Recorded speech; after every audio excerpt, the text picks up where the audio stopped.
มาส่วนสากลการวิดีโอบรรทอទៀតគឺមេរៀនថ្នាក់ទី9គណិតជាមេរៀនទី10លំហាត់លេខ1គឺក្នុងមេរៀនសម័យកាលបន្ទាត់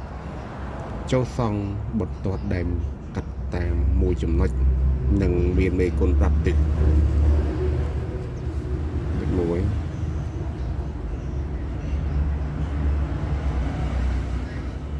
ចូលសង់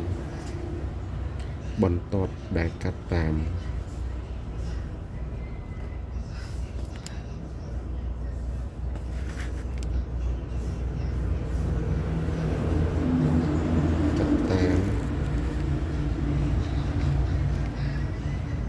មួយចំណុច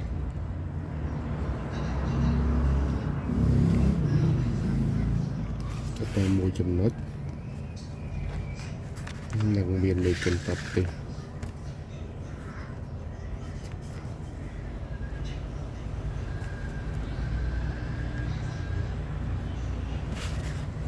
លេខគុណប្រាប់ទិស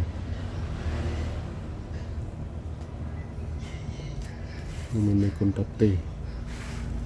កយើងគឺ a ស្មើ2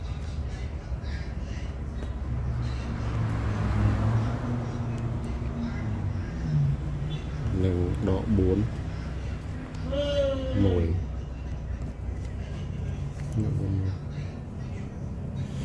ចឹងយើងចូលសង់សម័យកាលសង់បន្ទាត់ដែលកាត់តាមចំណុចមួយដែលមានមេគុណប្រាប់ទិស a ស្មើនឹង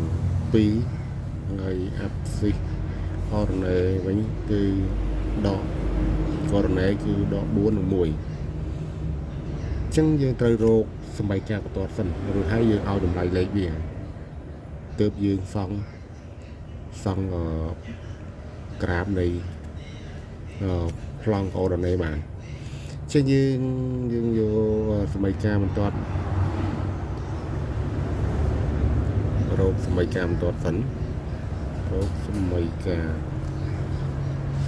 លបន្ទាត់យើង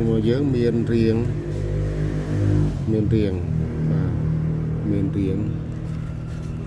បាទសម័យកាលបន្ទាត់នេះមានរៀង y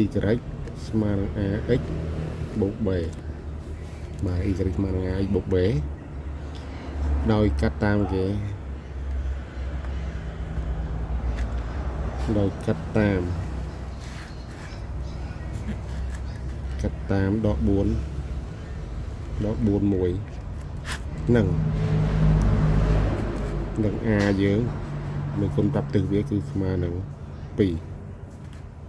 a ស្មើ2ចឹងយើងបានចុះចូលទៅកន្លែង y ស្មើនឹង x ដក4 y 1គេបានគេបាន1ស្មើនឹង a ស្មើ2គុណឲ្យ x ស្មើនឹងដក4បាទបូកឲ្យ3បាទគេឃើញបាន1ស្មើនឹងដក8បូកឲ្យ b បាទបូកឲ្យ b បើយើងរក b យើងបោះ8មកឲ្យទី2នេះស្មើនឹង1បូកឲ្យដក8មកពី1មកបូក8វិញស្មើនឹង b អញ្ចឹង9ស្មើនឹង b ចឹង9ស្មើ b ឬក៏ b ស្មើ 9នោះយើងបានសម័យកាលយើងគឺy របស់យើងy យើងគឺស្មើនឹងបាទ y យើងគឺស្មើនឹង a គឺ a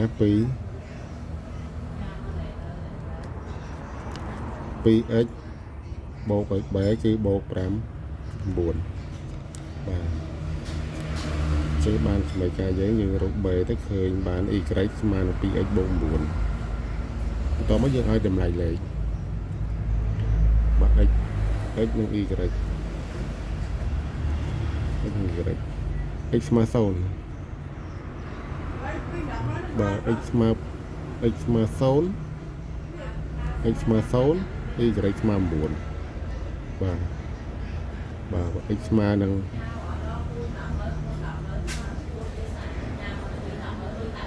x ស្មើដក2បើ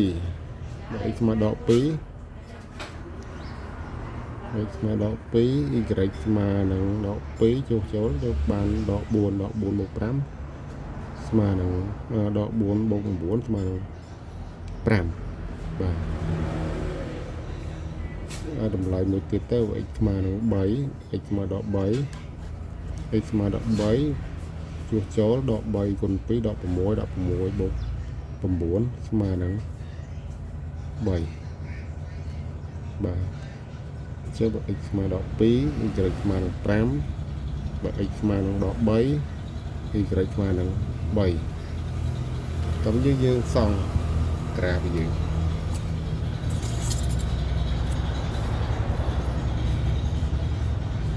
សង់ក្រាហ្វិកយើង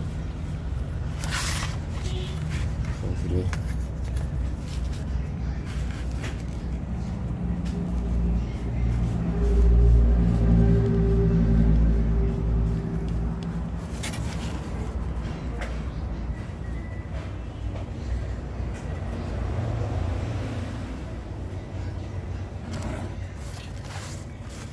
គោយោមួយកន្លាពីឯកតាចឹងx prim OX x prim OX និង y prim y prim OY បាទx 0 y 9 2 4 6 8 9 បាទ2 4 6 8 9 x 0 y 9 x ដក2 x ដក2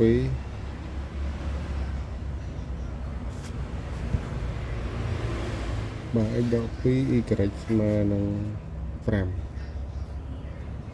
x ដក2 y ស្មើនឹង5 4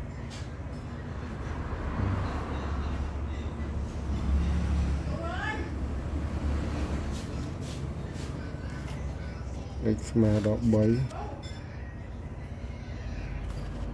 x ស្មើដល់3 y ស្មើដល់3 2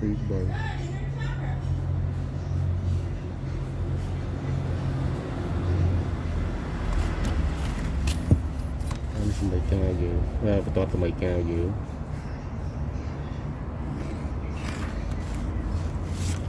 ជាសម័យកាលបន្តយើងមានរៀងវា y